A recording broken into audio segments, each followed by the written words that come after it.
coccinello. Bon, aujourd'hui c'est samedi, il n'y a pas classe, mais on va essayer de regarder comment on pourrait faire un petit atelier rythme à la maison. Alors, pour les adultes aussi. C'est quelque chose qu'on appelle algorithme en classe. Là, on va parler de rythme tout simplement.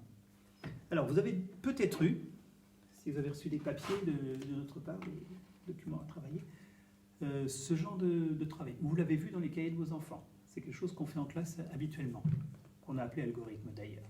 Alors, l'idée de ce travail, c'est de reproduire, ou de continuer plutôt, une série constituée de deux couleurs, ça suffit, deux couleurs au départ. Rouge, non, bleu, rouge, bleu, rouge, donc on continue le rythme. On peut compliquer un peu ou varier. Bleu, rouge, rouge, bleu, rouge, rouge, bleu, etc. Ou bien de bleu, de rouge, de bleu, de rouge, voilà. L'adulte démarre le rythme et l'enfant le continue. Alors, le travail sur papier, c'est plus une évaluation. On apprend peu avec ce genre de travail. Ce qui est important, c'est de manipuler. Donc, tous ces documents, vous devez les considérer comme des supports, des idées pour organiser des manipulations. Nous, en classe, quand on travaille sur les rythmes, on a des fiches de ce genre qui permettent à l'enfant de vérifier que son résultat est conforme. Il garde la fiche, c'est autocorrectif. Moi, ça me permet de visualiser assez vite. Alors, on a celle-ci avec à chaque fois du matériel qui correspond. Alors, une bonne idée à garder de ces deux fiches, c'est l'idée du pic à brochette qui peut servir pour enfiler des perles et ça permet d'avoir des supports rigides très lisibles. Sinon, tout simplement, on prend des perles en bois sur un lacet qu'on enfile. Alors, j'aime bien, mais pas tant, parce que ça pose aussi un problème de manipulation. Il y a certains enfants qui vont avoir du mal à manipuler, donc on n'est plus sur vérifier le rythme là, mais on est plus sur vérifier l'habileté manuelle. Il ne faut pas vérifier plein de choses à la fois, pas travailler plein de choses à la fois. Donc, pour les enfants qui sont habiles manuellement, ce n'est pas un souci. Pour ceux qui ont du mal à manipuler, je pense que ça leur rajoute quelques difficultés. Bon, on n'a pas toujours des perles à la maison en bois. Des lacets, vous en avez. Et manifestement, il ne faut pas beaucoup servir ces temps-ci où on ne va pas trop se promener. On peut travailler avec une ardoise Velleda. On en a assez facilement dans le matériel scolaire, mais vous, je ne sais pas. Si on en a, c'est très pratique.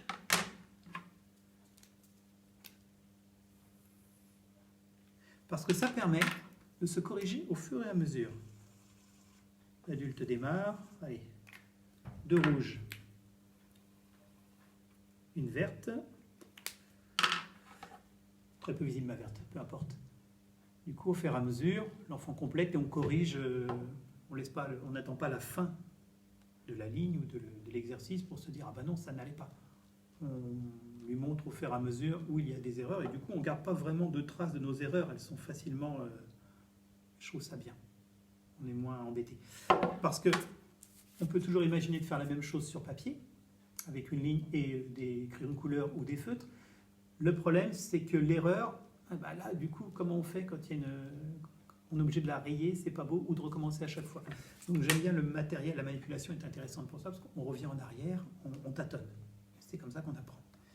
On n'a pas forcément d'ardoise Velleda, disais-je. Autre matériel que j'utilise, qui est encore plus facile à trouver, ce sont des haricots. Deux sortes de haricots, des haricots rouges, des haricots blancs coco. Là, je trouve que c'est chouette parce qu'avec deux petits pots de graines de haricots secs, on a largement assez de matériel pour s'occuper à bon moment. On manipule. La manipulation n'est pas hyper compliquée du coup. L'adulte peut faire une série, un rythme, que l'enfant reproduit. Et on le modifie au fur et à mesure. Après, ça peut être l'enfant qui crée un rythme que l'adulte reproduit. Il y a plein d'échanges possibles. Je remarque que là, je suis parti dans mon sens de lecture, qui est du coup inversé pour vous. Tant qu'à faire, si on doit mettre une règle dans ce genre d'exercice, essayez, donc si vous êtes de votre côté, essayez de partir dans le sens de la lecture. D'accord ? C'est-à-dire de gauche, alors votre gauche, jusqu'à votre droite. c'est pas mal, ça peut aider pour plus tard aussi. Alors ces compétences de petit rythme, d'anticipation de rythme ou d'arriver à le reproduire, c'est important pour nous en classe, scolairement. On en a besoin pour l'apprentissage de la lecture et pour la numération. Donc, je trouve que c'est tout bénéfice. Pour les petits loups, chaque fois qu'on fait un atelier, bien évidemment, on se lave les mains avant et après. D'accord? Amusez-vous bien, et puis à lundi.